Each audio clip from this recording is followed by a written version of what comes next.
اعوذ باللہ من الشیطان الرجیم بسم اللہ الرحمن الرحیم. رکوع نمبر 4 آیت نمبر 51. تو ہم نے دیکھا کہ اللہ تعالیٰ نے پچھلی قوموں کا ذکر فرمایا کہ کیسے رسولوں کی ناقدری کری.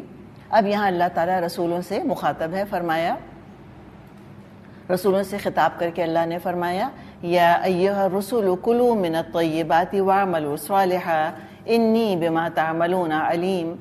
اے پیغمبروں کھاؤ پاک چیزیں اور عمل کرو صالح، جو کچھ بھی تم کرتے ہو میں اس کو خوب جانتا ہوں. آپ صلی اللہ علیہ وسلم نے فرمایا یا ایھا الناس ان اللہ طیب لا یقبل الا طیبا. اے لوگو اللہ پاک ہے اور وہ پاک کے علاوہ کچھ اور قبول نہیں کرتا. اب دیکھیں یہاں پر یہ نہیں فرمایا کہ کلو من الحلال، یہ نہیں کہا کلو من الطیبات فرمایا ہے.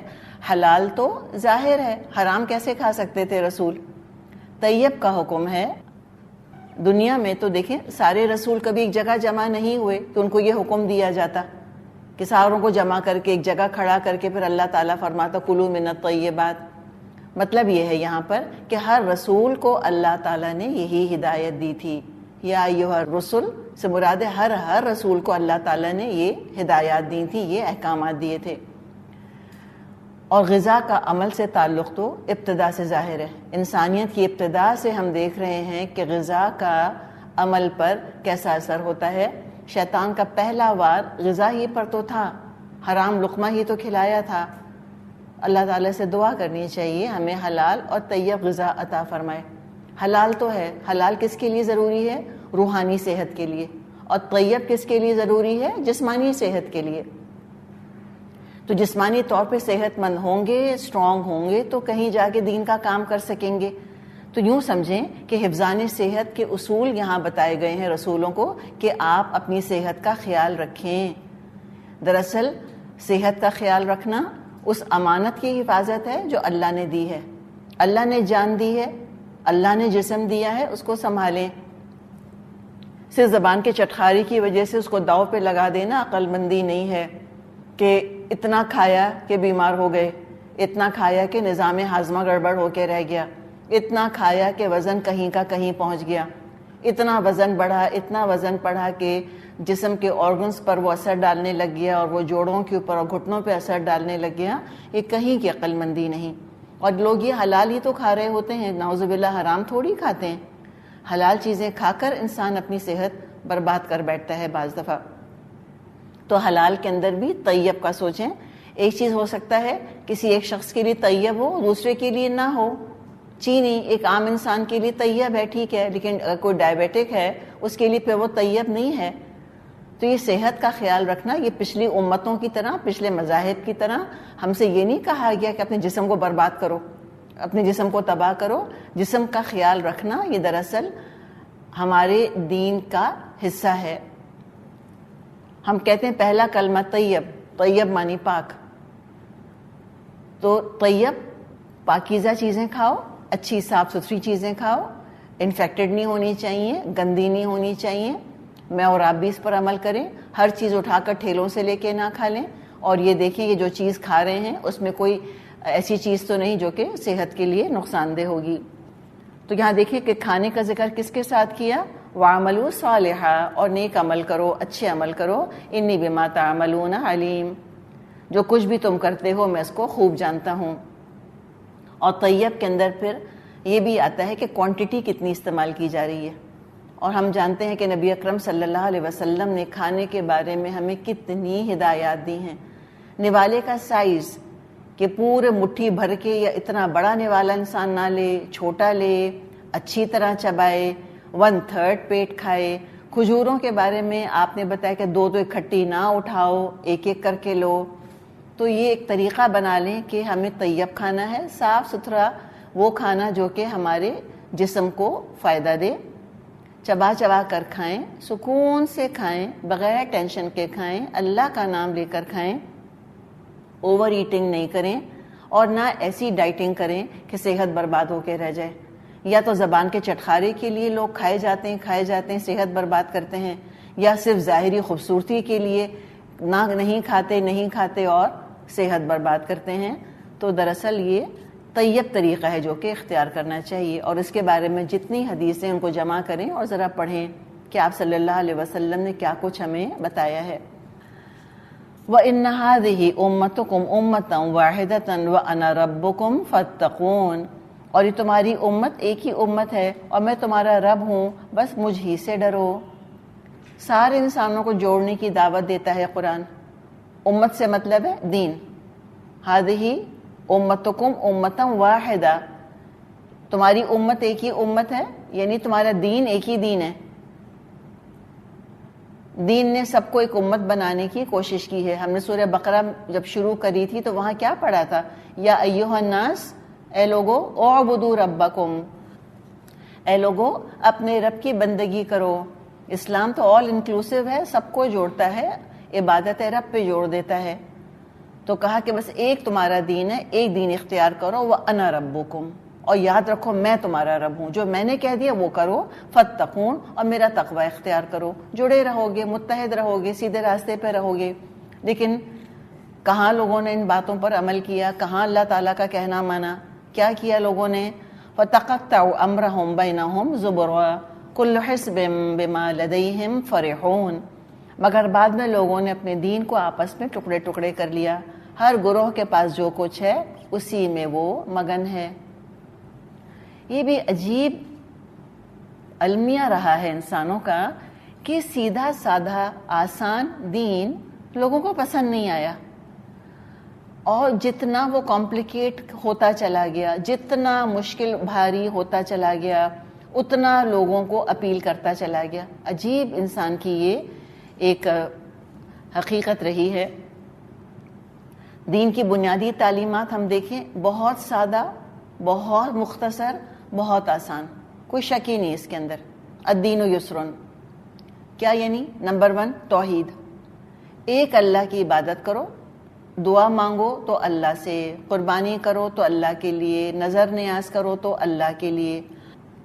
مگر لوگوں نے کبھی کسی پیغمبر کو رب بنا لیا، کسی نے بزرگوں کی عبادت شروع کر دی، کسی نے کہا کہ جانوروں میں اور مورتیوں میں اور بتوں میں اللہ حلول کر گیا، کسی نے مزار بنا کر مرے ہوئے لوگوں کو سجدہ کرنا شروع کر دیا، عجیب تماشا بنا لیا۔ کتنی سمپل سادی چیز کو آپ دیکھیں کتنا مشکل بنا دیا، کتنا کمپلیکیٹ کر دیا۔ تو سمپل توحید، یہ ہماری تعلیم ہے۔ نمبر 2 رسالت، اللہ نے انسانوں کی رہنمائی کے لیے رسول بھیجے، اس پر ہنگامہ کھڑا کر دیا کہ یہ انسان کیوں ہے، فرشتہ کیوں نہیں آیا؟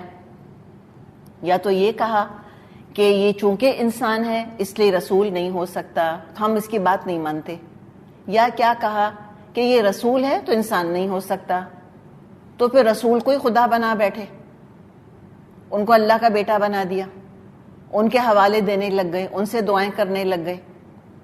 یہ ایکسٹریم ہو گئی تو سارا دین بگڑ کر رہ گیا۔ نمبر 3 جو ہمارے پاس تصور ہے، دیکھیے، ایمان باللہ، ایمان بالرسل اور ایمان بالآخرہ، قیامت پر ایمان رکھنا۔ سمپل اللہ نے بتا دیا قیامت کیسی آئے گی، سب اللہ کے آگے کھڑے ہوں گے اور اپنا حساب دیں گے، کوئی کسی کے کام نہ آئے گا، کسی کی شفاعت سفارش اللہ کی مرضی کے بغیر قبول نہیں ہوگی۔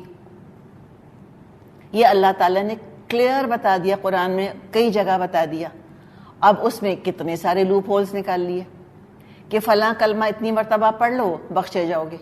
ہم نے سنا ہوگا 1.25 لاکھ دفعہ کلمہ جس نے پڑھ لیا وہ بخش دیا گیا، یا وہ قبر کی ساتھی کے طور پہ کچھ پڑھ کے قرآن میں سے کہتے ہیں کہ یہ قبر کا ساتھ دینے کے لیے ہم نے یہ پڑھ کے مردے کو بخش دیا۔ تو یہ ساری چیزوں کے اندر پھر تبدیلیاں کرنی شروع کر دی۔ کسی نے کہا فلاں جگہ کو بہشتی دروازہ ہے، جو وہاں سے گزر گیا وہ جنتی ہے۔ پھر جب پریسٹ اور پادری ہیں انہوں نے معافی نامے بیچنے شروع کر دیے کہ آؤ اتنا پیسہ ہم کو دو، ہم تم کو لکھ کر دے رہے ہیں کہ تم کو اللہ نے معاف کر دیا۔ ایکسکلوسیو رائٹ جو اللہ کا تھا انہوں نے اپنے اوپر لے لیا، اور اس میں اتنا ان کو پیسہ ملا، ان پریسٹ وغیرہ کو، اسے لوگوں کو تو لائسنس مل گیا نا گناہ کرنے کا، آؤ پیسے دو، معافی کرواؤ، گناہ بخشواؤ، پھر دوبارہ شروع ہو جاؤ، پھر آ کے معافی مانگ لینا، پھر پیسے دے دینا۔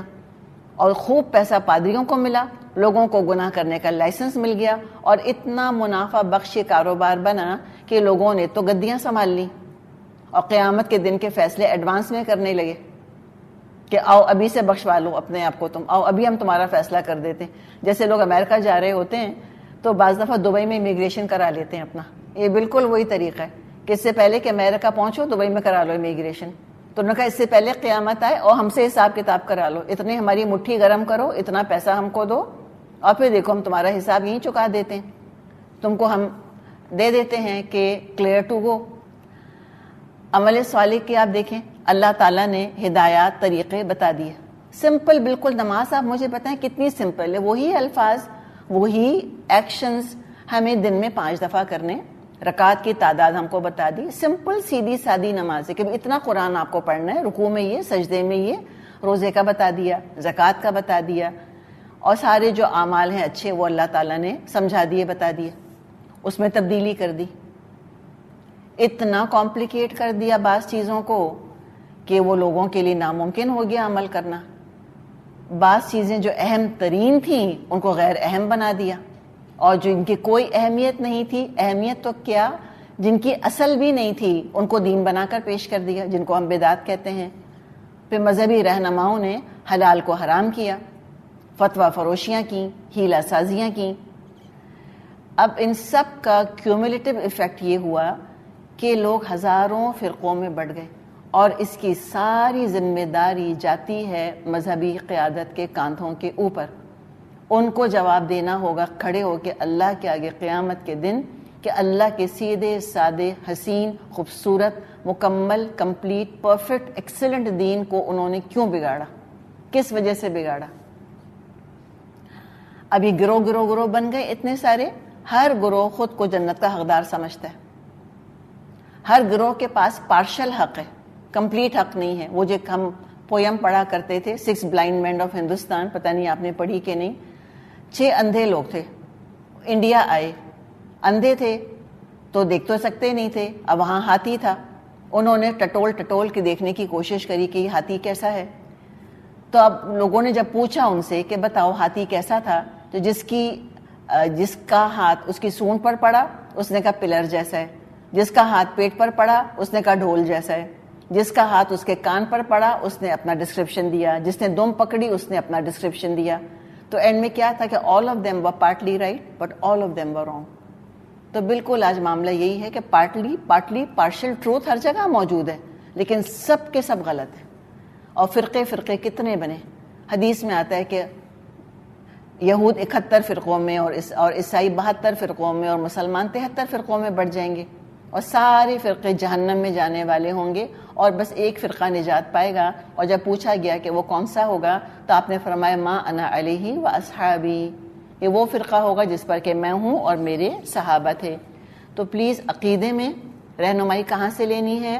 نبی اکرم صلی اللہ علیہ وسلم سے۔ اعمال میں رہنمائی کہاں سے لینی ہے؟ نبی اکرم صلی اللہ علیہ وسلم سے۔ یعنی ہمارے پاس ہدایت کے 3 ذرائع ہیں، قرآن، حدیث سنت اور صحابہ کا عمل۔ یہیں تک بس محدود رکھیں اپنے آپ کو اور اس کے آگے نہ جائیں۔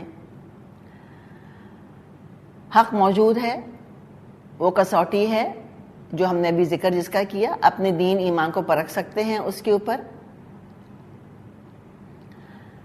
دین ابراہیمی پر ہونے کا دعویٰ تو کرتے تھے مکے والے، لیکن ہم جانتے ہیں کہ وہ کتنا دین سے ہٹے ہوئے تھے، آپ صلی اللہ علیہ وسلم کی بات سن کر ہی نہ دیتے تھے۔ اور سب سے بڑی بات کیا، کل حزب بما لدیہم فرحون، جس گروہ کے پاس جو حقیقت ہے، جو تھوڑا بہت سچ ٹروتھ ان کے پاس حق موجود ہے، اس پر وہ بڑے خوش ہیں، مگن ہیں اس کے اندر۔ فرمایا فذرہم فی غمرتہم حتی حین، اچھا تو چھوڑو انہیں ڈوبے رہیں اپنی غفلت میں ایک خاص وقت تک۔ یہ دھمکی ہے، وقت آنے والا ہے، ان کی ساری خوش فہمیاں رکھی رہ جائیں گی، کوئی پیر بخشنے والا نہیں ہے ان کو، کوئی نہیں آگے آ کر کہے گا کہ ہاں ان کے گناہ میں اپنے کاندھوں پر لے لیتا ہوں۔ اَيَحْسَبُونَ أَنَّمَا نُمِدُّهُمْ بِهِ مِن مَّالٍ وَبَنِينَ نُسَارِعُ لَهُمْ فِي الْخَيْرَاتِ بَل لَّا يَشْعُرُونَ، کیا یہ سمجھتے ہیں کہ جو ہم ان کو مال اور اولاد سے مدد دیے جا رہے ہیں تو گویا انہیں بھلائیاں دینے میں سرگرم ہیں؟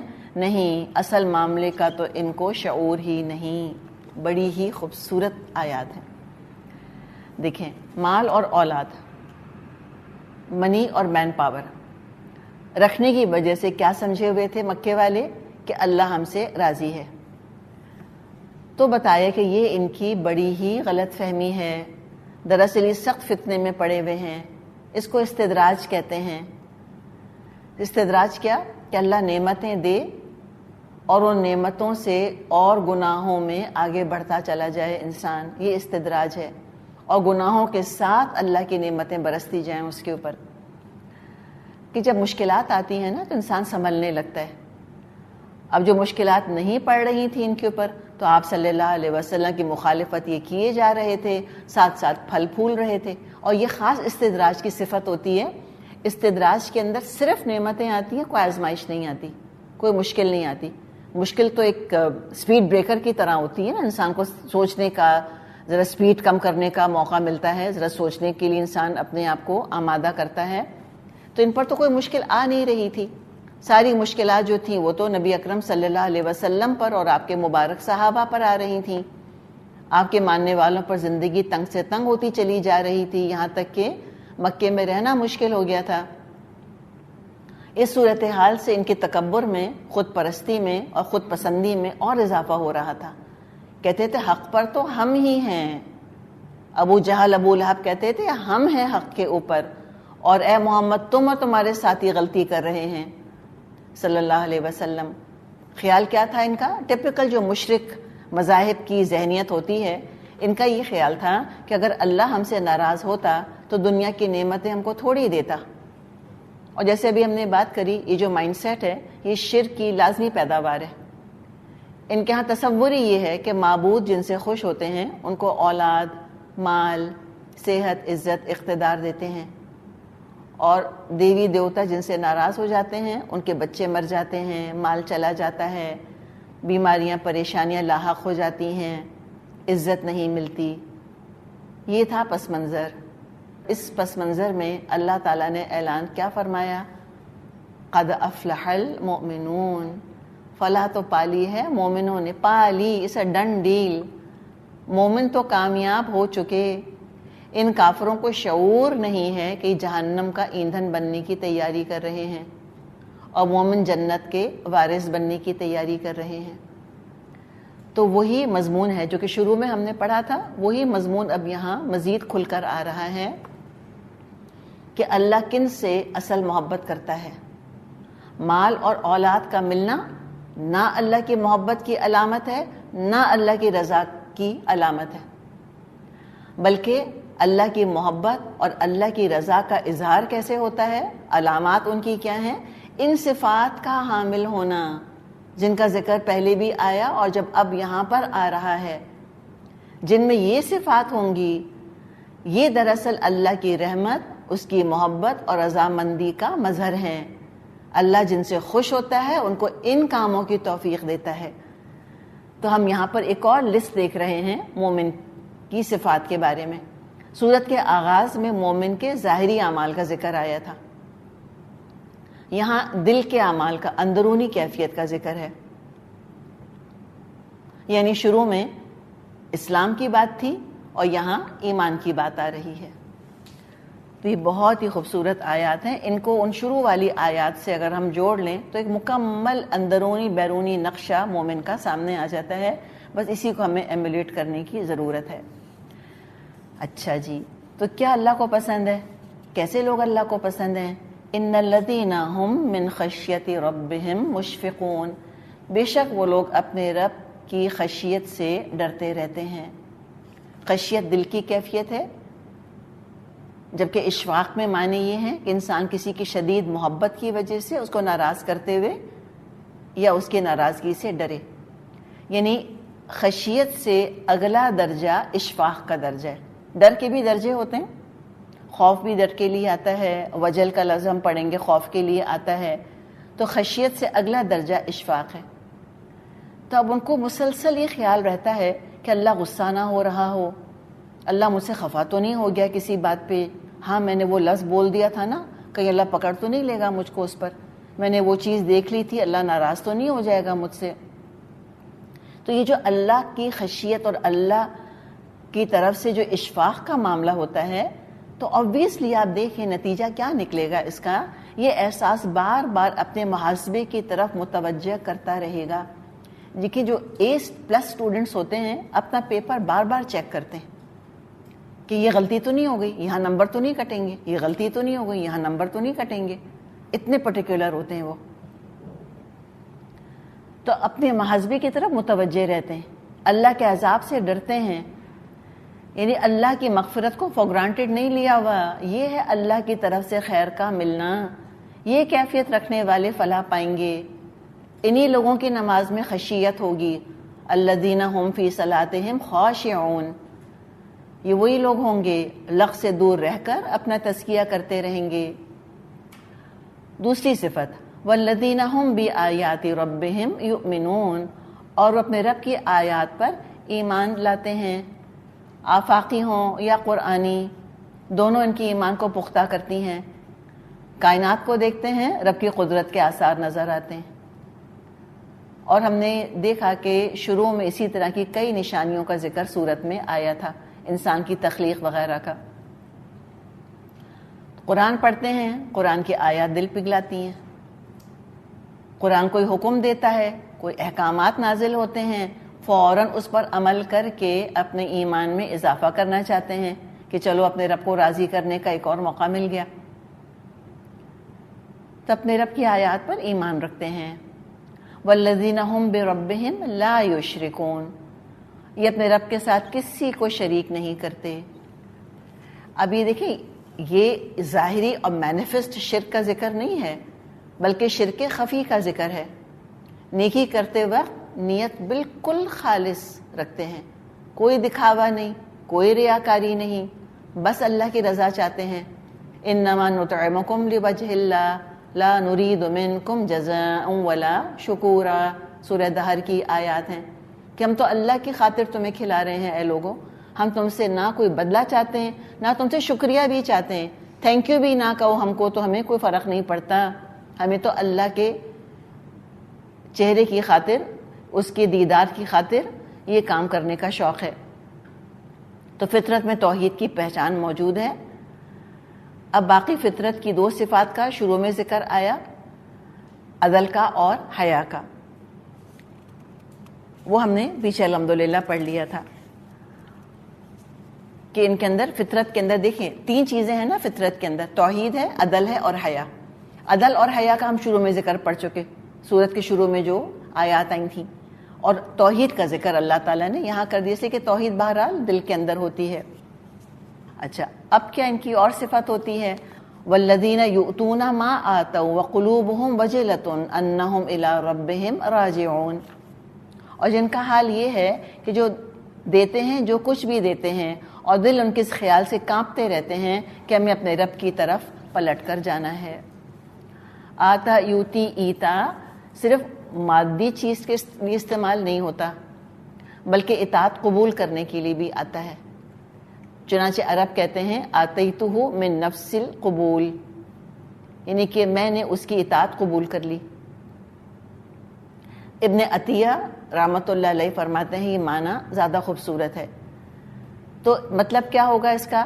یوتون ما آتو کا، کہ اللہ کی اطاعت جو کچھ ان کے بس میں ہے وہ کرتے ہیں، اور سب کچھ اللہ کے آگے پیش کر دیتے ہیں، اپنے پورے بس پڑتے اللہ کی اطاعت کرتے ہیں، اور ساتھ ساتھ دل لرز رہے ہوتے ہیں کہ رب کی طرف لوٹ کر جانا ہے، پتہ نہیں اللہ تعالیٰ ان ٹوٹی پھوٹی نیکیوں کو قبول کرے گا یا نہیں کرے گا۔ اور دوسرے ان کو پتہ ہے نا کہ الاعمال بالخواتیم، کہ اعمال کا دار و مدار تو اختتام پر ہے، تو جانتے ہیں پتہ نہیں موت کے وقت اپنے دل کی حفاظت کر سکیں گے یا نہیں، یہ اعمال کر سکیں گے یا نہیں، یہ ان کا معاملہ ہے۔ عائشہ رضی اللہ عنہا فرماتی ہیں میں نے رسول اللہ صلی اللہ علیہ وسلم سے پوچھا، یا رسول اللہ، اللہ کا فرمان ہے والذین یؤتون ما آتوا ووجلت قلوبہم، کیا اس سے مراد وہ شخص ہے جو چوری کرتا ہے، زنا کرتا ہے، اور شراب پیتا ہے اور پھر ڈرتا ہے یعنی کہ اللہ کے ہاں پکڑا جائے گا. آپ نے فرمایا نہیں اے ابو بکر کی بیٹی، بلکہ یہ وہ لوگ ہیں جو نماز پڑھتے ہیں، روزہ رکھتے ہیں اور صدقہ کرتے ہیں اور ڈرتے ہیں کہیں ایسا نہ ہو ان سے قبول نہ کیا جائے. جیسے صحابہ کہا کرتے تھے اپنی نسل، اگلی نسل کے لوگوں سے، تابعین سے، کہ ہم نے اپنے زمانے میں ایسے لوگ دیکھے ہیں جو نیکیاں کر کے اتنا ڈرتے تھے جتنا تم گناہ کر کے نہیں ڈرتے. حقیقت ہے واقعی. حسلی کہ ہم نے تو اس طرح سے فرض کر لیا ہے نا کہ ہر نیکی ہماری قبول ہوگی، تو ہمارے دل تھوڑی ڈرتے ہیں. پھر اوندھی سیدھی نماز پڑھ لی، 4 ٹکریں بھی مار لی تو ہم کہتے ہیں بڑا تیر مار لیا، ایٹ لیسٹ یہ تو کر لیا. تو ہمیں کبھی خیال بھی شاید نہ آتا ہو کہ کوئی نیکی میری قبول نہیں ہوگی، اس قابل نہیں ہے کہ اللہ تعالیٰ اس کو کنسیڈر کرے. تو وہ تو نیکیاں کر کے ڈرا کرتے تھے جو آج گناہ کر کے لوگ نہیں ڈرتے. آج تو اتنا آرام سے گناہ کو ٹال دیتے ہیں، جو ہم نے سورۃ الاعراف میں بھی پڑھا تھا کہ گناہ کرتے ہیں، دنیا پر واری فریفتہ ہوئے جاتے ہیں اور کہتے ہیں سیغفر لنا، ہاں ان قریب ہمیں بخش دیا جائے گا. یہ ازیوم کر لیا ہے ہم نے کہ ہم سب بخشے بخشائے ہیں. گناہ کریں گے تو ہاں ظاہر انسان ہے نا، کمزور ہیں، گناہ تو کریں گے. لیکن اللہ تعالیٰ کے نیک بندوں کی صفت کیا ہوتی ہے کہ پوری بھرپور اطاعت کرتے ہیں، جو کچھ دیتے ہیں اللہ کی راہ میں دیتے ہیں، اور پھر دل رٹتے رہتے ہیں کہ اللہ کے ہاں کھڑے ہوں گے تو پتہ نہیں ہمارے ہی اعمال نامے سے سب کچھ نکلے گا یا نہیں نکلے گا. اولئک یسارعون فی الخیرات وہم لہا سابقون. یہی وہ لوگ ہیں جو کہ نیکیوں میں آگے بڑھتے ہیں اور یہ سبقت کرنے والے ہیں. یہ ہیں جنت کے وارث، نیکیوں میں آگے بڑھنے والے. اللہ نے ان کے لیے سعادت اور بھلائی آلریڈی لکھ دی ہے. یہ اعمال ہیں جو خیر اور بھلائی کا سبب ہیں. ان کاموں کے کرنے والوں کے لیے اللہ کی طرف سے خیر کی خوشخبری ہے، نہ کہ جو شرک اور ظلم کر رہے ہیں اور پیسہ اور اولاد پا کر سمجھ رہے ہیں کہ اللہ ان کو خوش ہو کے نواز رہا ہے. وَلَا نُكَلِّفُ نَفْسًا إِلَّا وُسْعَهَا وَلَدَيْنَا كِتَابٌ يَنطِقُ بِالْحَقِّ وَهُمْ لَا يُظْلَمُونَ. اور ہمارے پاس ایک کتاب ہے جو ہر ایک کا حال ٹھیک ٹھیک بتانے والی ہے، جو ہر ایک کا حال ٹھیک ٹھیک بتانے والی ہے، اور لوگوں پر ظلم بہرحال نہیں کیا جائے گا. اب یہاں دیکھیں ایک بولنے والی کتاب کا ذکر ہے، کتاب ینطق بالحق. آج بھی ہم جانتے ہیں کہ آڈیو بکس آ گئی ہیں، تو کیسی بک ہوگی، کیا وہاں پر اللہ تعالیٰ کا معاملہ ہوگا کہ بالحق، حق کے ساتھ وہ کتاب بولے گی.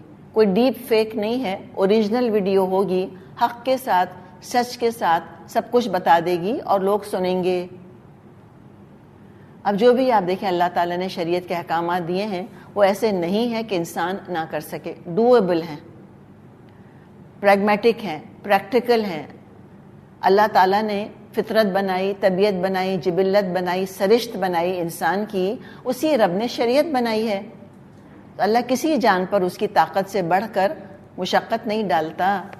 یہی بات فرمائی ہے کہ دیکھو وَلَا نُكَلِّفُ نَفْسًا إِلَّا وُسْعَهَا. ہم کسی شخص کو اس کی مقدرت سے زیادہ تکلیف نہیں دیتے، اور ہمارے پاس ایک کتاب ہے جو ہر ایک کا حال ٹھیک ٹھیک بتانے والی ہے اور لوگوں پر ظلم نہیں کیا جائے گا. کوئی وجہ نہیں کہ لوگ اس کتاب پہ عمل نہ کر سکیں.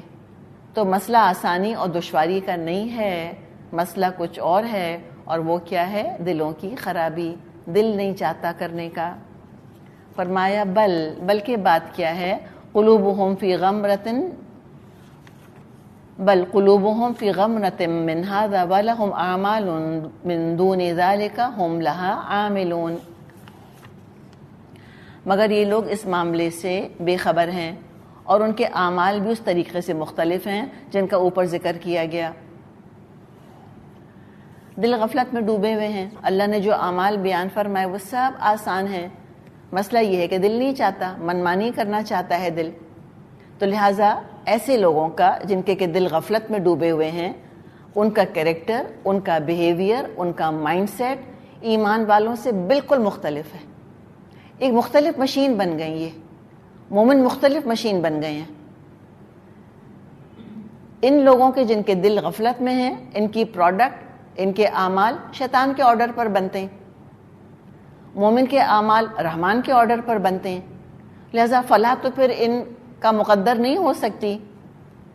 اب بالکل فلاح کا اپوزٹ انجام ہے جو کہ بیان کیا جا رہا ہے.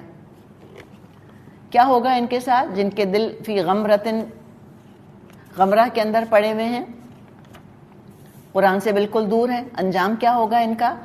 انجام یہ ہوگا حتی اذا اخذنا مترفیہم بالعذاب اذا ہم یجأرون. اب یہ اپنے کرتوت کیے چلے جائیں گے یہاں تک کہ جب ہم ان کے عیاشوں کو عذاب میں پکڑ لیں گے پھر وہ چیخنا شروع کریں گے. لا تجأروا اليوم انکم منا لا تنصرون. اب بند کرو اپنی فریاد اور فغاں, ہماری طرف سے اب تم کو کوئی مدد نہیں ملنی.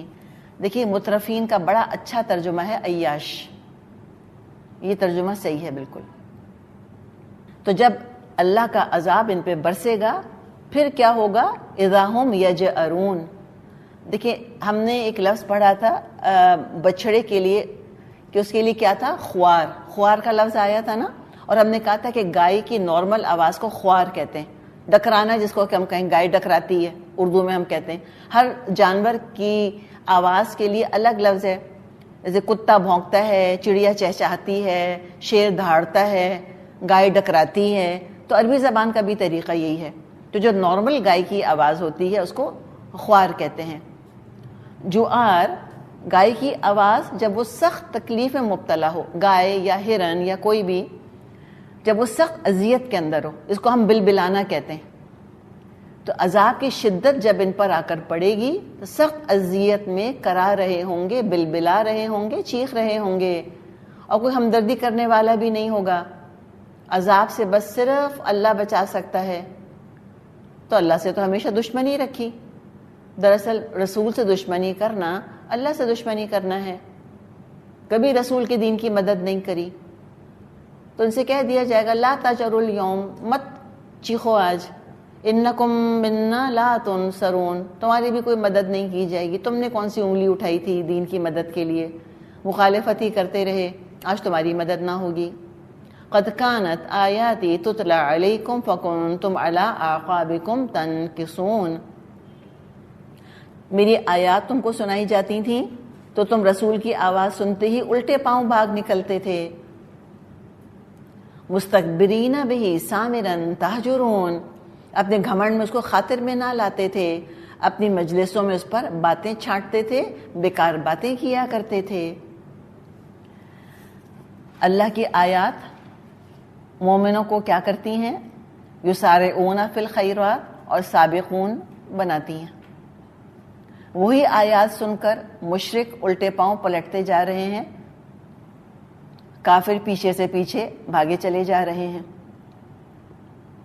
کہاں وہ کشش جو مومن محسوس کرتا ہے کہ میگنیٹ کی طرح اٹریکٹ کرتی ہیں قرآن کی آیات اس کو, اور جنت کے اعلیٰ درجوں تک لفٹ کر لیتی ہیں.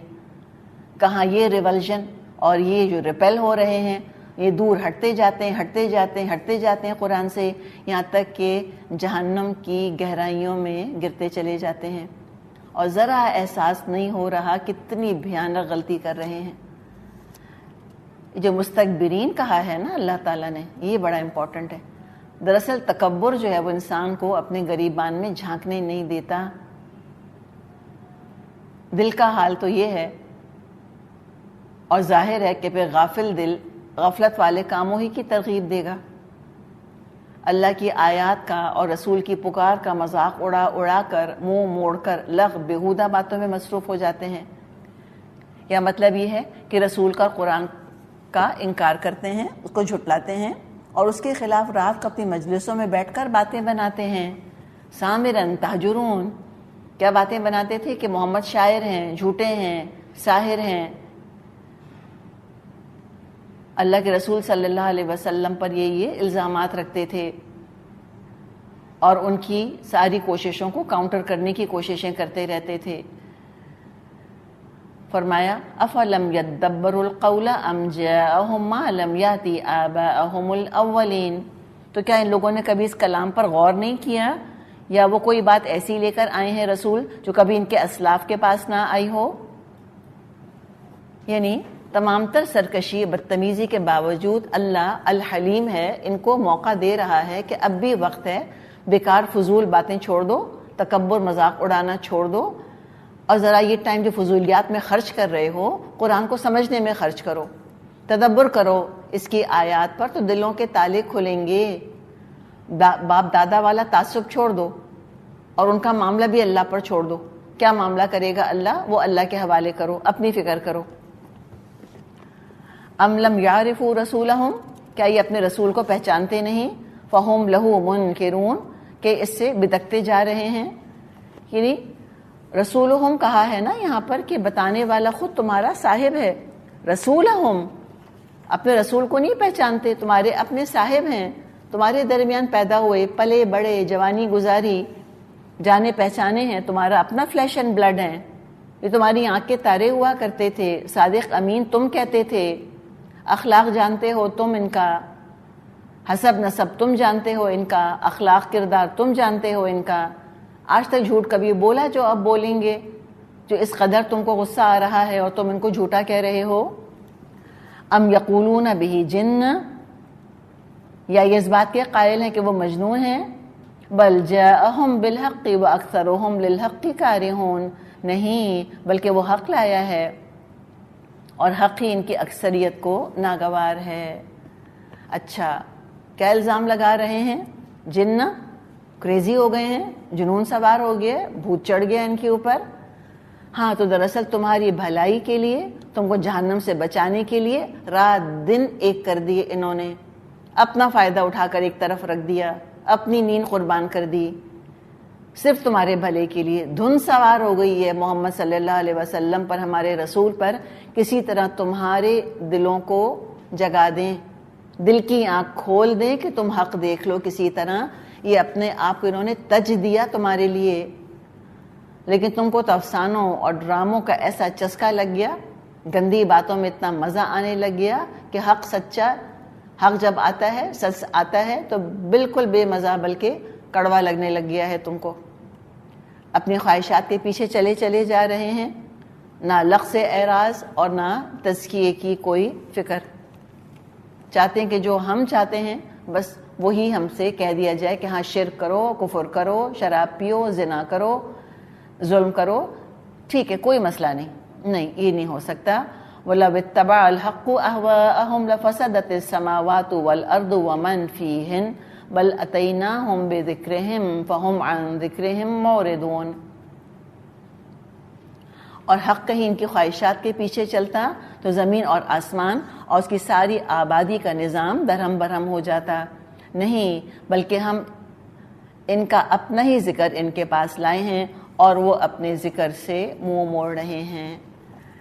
وَلَوِ اتَّبَعَ الْحَقُّ أَهْوَاءَهُمْ، اگر حق ان کی خواہشات کی پیروی کرتا تو یہ بتائیں کہ خواہشات کے پیچھے چل کر کس نے ترقی کری؟ میں اور آپ تو اسکول تک نہ پہنچ سکتے اگر ہمارے ماں باپ ہمیں ہماری خواہشات کے حوالے کر دیتے۔ کس نے کوئی نفع بخش کام کر لیا دنیا میں خالی خواہشات کے پیچھے چلتے ہوئے؟ لوگوں کو دیکھیں جنہوں نے با مقصد زندگیاں گزاری ہیں، جنہوں نے کچھ اچیو کیا ہے دنیا کے اندر، ان کی محنت، ان کا روٹین، ان کا ڈسپلن اور سیلف کنٹرول ان کا دیکھیں۔ تو اگر تو حق خواہشات کے پیچھے چلے، سارا نظام الٹ پلٹ ہو جائے۔ اللہ نے قوانین بنا دی، انسانوں کی خواہش مرضی کا کوئی دخل نہیں۔ اگر لا آف گریوٹی کوئی چلے، ہم لے لیں، ایک کہے گا اس کی سپیڈ یہ ہونی چاہیے، دوسرا کہے گا نہیں ہونی چاہیے، کوئی کہے گا کہ ہاں 1,86,000 مائلز پر سیکنڈ سپیڈ ٹھیک ہے، ایک کہے گا نہیں تھوڑی سلو ہونی چاہیے۔ تو اللہ تعالیٰ نے خواہش کے مطابق لاز نہیں بنائے۔ تو جس رب نے کائنات کے قوانین بنائے ہیں، قدرتی قوانین بنائے ہیں، اسی نے قرآن کے احکامات بنائے ہیں، وہ آخر لوگوں کی مرضی کے حساب سے کیوں ہوں گے؟ بلکہ اللہ تعالیٰ نے تو اپنی مرضی سے بنا دیا، انسانوں کے بھلے کے لیے بنا دیا۔ اور اللہ تعالیٰ نے اس میں کی نصیحت ہدایت کے لیے بڑے خوبصورت انداز میں قصے بیان کیے ہیں، لیکن یہ منہ موڑے جا رہے ہیں۔ حالانکہ رسول کی بات مان لیں تو ان کی اپنی عزت، ان کے اپنے شرف میں اضافہ ہوگا، لیکن بات سننے کے لیے راضی نہیں۔ ام تسألهم خرجا فخراج ربک خیر وہو خیر الرازقین، کیا آپ ان سے کچھ مانگ رہے ہیں؟ تیرے رب کا دیا ہوا ہی تیرے لیے بہتر ہے اور وہ بہترین رازق ہے۔ یہ بڑا امپورٹنٹ لیسن ہے۔ اللہ کے رسول کسی سے کچھ نہیں مانگتے تھے اپنی محنت کا صلہ، اور ان کی نقش قدم پر چلنے والے دائی اور مبلغ دکاندار کاروباری نہیں ہوتے۔ وہ اس دین کو اپنے نفع کے لیے، اپنی مال اور جاہ کے لیے پروپیگیٹ ایڈورٹائز نہیں کرتے ہیں، ان کا سارا اجر اللہ کے ذمے ہے۔ تو جو عاجزی کے ساتھ آ سکتا ہے، اپنے آپ کو مٹا کر آ سکتا ہے، وہ آئے۔ جب ایگوز بہت بڑے بڑے ہو جاتے ہیں تو دین کا کام سفر کرتا ہے۔ اپنی انا کو چھوٹا کر کے تبھی اکوموڈیٹ ہو سکتے ہیں ایک ٹیم کے اندر۔ اور آپ دیکھیں کہ دین کے کام کرنے والے جو پھٹتے ہیں آپس میں، وہ انہی چھوٹی موٹی چیزوں کے اوپر، مجھ کو یہ عہدہ نہیں دیا، مجھ کو اس چیز کی میری تعریف نہیں کری، میرا ذکر نہیں کیا، مجھ کو اس چیز کا کریڈٹ نہیں دیا، میرا یہ رتبہ یہ درجہ ہونا چاہیے تھا، مجھ کو فلاں کے انڈر کیوں کر دیا، مجھ کو اس کا ہیڈ ہونا چاہیے تھا، اسی پر پھٹتے۔ مال سے کم جاہ کے پیچھے زیادہ، یہ میری کوئی پوزیشن ہونی چاہیے، میری کوئی امپورٹنس ہونی چاہیے۔ ہم 10 سال سے دین کی خدمت کر رہے ہیں، ہم 10 سال سے انسٹیٹیوشن کے ساتھ شامل ہوئے ہیں۔ یہ چیزیں جو ہیں یہ پھاڑ کے رکھ دیتی ہیں۔ تو بس ہمیں سارا اجر اگر چاہیے تو اللہ سے چاہیے، بس اللہ کے حوالے کریں اپنے کام کو، وہ سب سے زیادہ قدردان وہی ہے۔ وَإِنَّكَ لَتَدْعُوهُمْ إِلَى صِرَاطٍ مُسْتَقِيمٍ، اور آپ ان کو سیدھے راستے کی طرف بلا رہے ہیں۔ وَإِنَّ الَّذِينَ لَا يُؤْمِنُونَ بِالْآخِرَةِ عَنِ الصِّرَاطِ لَنَاكِبُونَ، لیکن جو لوگ آخرت کو نہیں مانتے وہ راہ راست سے ہٹ کر چلنا چاہتے ہیں۔ کہ اے نبی، آپ تو توحید کی پکار بلند کر رہے ہیں، آپ نے ان کو کھول کھول کر بیان کر دیا، لیکن جن لوگوں نے خواہشات کو اپنا رہنما بنایا وہ رسول کی رہنمائی بالکل نہیں لینا چاہتے۔ تو جو صراط مستقیم پر جس کو چلنا ہے اس کو تو ہر حکم کڑوا لگے میٹھا لگے عمل کرنا ہوگا، ہوا کے بجائے خدن کی پیروی کرنی ہوگی۔ تو اب یہ تو ان کو منظور نہیں تھا کفار کو، تو انہوں نے کیا کیا؟ پھر انہوں نے اپنی منزل بدل لی، آخرت کے بجائے دنیا کو منزل بنا لیا، الگ راستے پر چل پڑے جو صراط مستقیم سے ہٹا ہوا تھا۔ اور جس راستے پہ یہ چل رہے ہیں لَنَاكِبُونَ، جو ہٹ کر چل رہے ہیں صراط مستقیم سے، اس کی تو منزل جہنم ہی ہے۔ وَلَوْ رَحِمْنَاهُمْ وَكَشَفْنَا مَا بِهِمْ مِنْ ضُرٍّ لَلَجُّوا فِي طُغْيَانِهِمْ يَعْمَهُونَ، اگر ہم ان پر رحم کریں اور وہ تکلیف جس میں آج کل یہ مبتلا ہیں دور کر دیں تو یہ اپنی سرکشی میں بالکل ہی بہک جائیں گے۔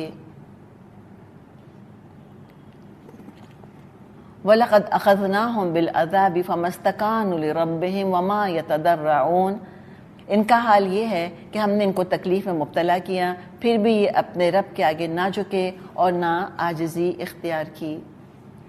پچھلی قوموں کی سرکشی کا حال یہ تھا کہ تابڑ توڑ آزمائشیں آئیں۔ فرعون کا قصہ ہم پڑھ لیں،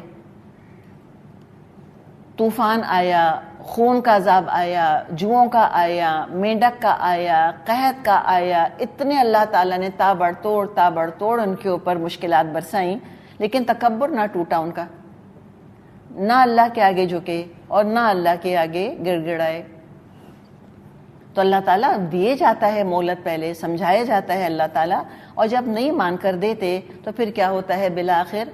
اچھا آپ دیکھیں، ایک ہے استدراج کیا ہوتا ہے کہ اللہ تعالیٰ لوگوں کو ان کے حال پہ چھوڑ دیتا ہے، تو استدراج بیسکلی عذاب ہوتا ہے، ٹھیک ہے، اس لیے کہ اس میں کوئی سختی نہیں آ رہی ہوتی، اس کے اندر نعمتیں ہی نعمتیں ہوتی ہیں اور وہ سرکش سے سرکش ہوئے جاتے ہیں، جس کا یہاں اللہ تعالیٰ ذکر فرما رہا ہے کہ وَلَقَدْ أَخَذْنَاهُمْ بِالْعَذَابِ، یہ عذاب دراصل کیا ہے؟ یہ ان کی تربیت والا، سنبھلنے کا موقع دینے والا عذاب ہے، چھوٹے چھوٹے عذاب، چھوٹی چھوٹی مشکلات، اور یہ رحمت ہوتی ہے اللہ کی طرف سے۔ ان مشکلات کا آنا یہ جگانے کے لیے آتی ہے، ایک الارمنگ سچویشن پیدا ہو جاتی ہے، الارم جگا دیتا ہے نا ہم کو نیند سے، تو یہ معاملہ ہوتا ہے۔ تو اللہ تعالیٰ مشکلات اگر ڈالتا ہے تو اس کا مطلب ہے کہ ابھی اللہ سنبھلنے کا موقع دے رہا ہے۔ استدراج میں تو سنبھلنے کا موقع جا چکا، گون، نو مور۔ مشکلات کا مطلب ہے کہ ابھی اللہ مہلت دے رہا ہے، ابھی مہلت باقی ہے، لیکن نہیں فائدہ اٹھائے. فَمَسْتَكَانُوا لِرَبِّهِمْ، نہ رب کے آگے جھکے. وَمَا يَتَضَرَّعُونَ، اور نہ گڑ گڑائے. بس اپنے اوپر مہر ثبت کر لی، خود ہی فیصلہ کر لیا اپنے بارے میں. تو وہی ہوا پھر. حَتَّى إِذَا فَتَحْنَا عَلَيْهِمْ بَابًا ذَا عَذَابٍ شَدِيدٍ إِذَا هُمْ فِيهِ مُبْلِسُونَ. البتہ جب نوبت یہاں تک پہنچ جائے گی کہ ہم ان پر سخت عذاب کا دروازہ کھول دیں، تو یکایک تم دیکھو گے اس حالت میں یہ ہر خیر سے مایوس ہیں. اب ان کو پتہ ہے کہ اب کوئی فائدہ نہیں توبہ کرنے کا، استغفار کرنے کا، غلطی ماننے کا. تو عذاب شدید سے مراد ہے فیصلہ کن عذاب، جو ہر اس قوم پر آیا جس نے رسولوں کو جھٹلایا، ان کو قتل کرنے کا فیصلہ کیا. پھر وہ اللہ کی رحمت اور جنت سے اور مغفرت سے پوری طرح مایوس ہو جایا کرتے تھے. چلیں جی، الحمدللہ ہمارا رکوع مکمل ہوا.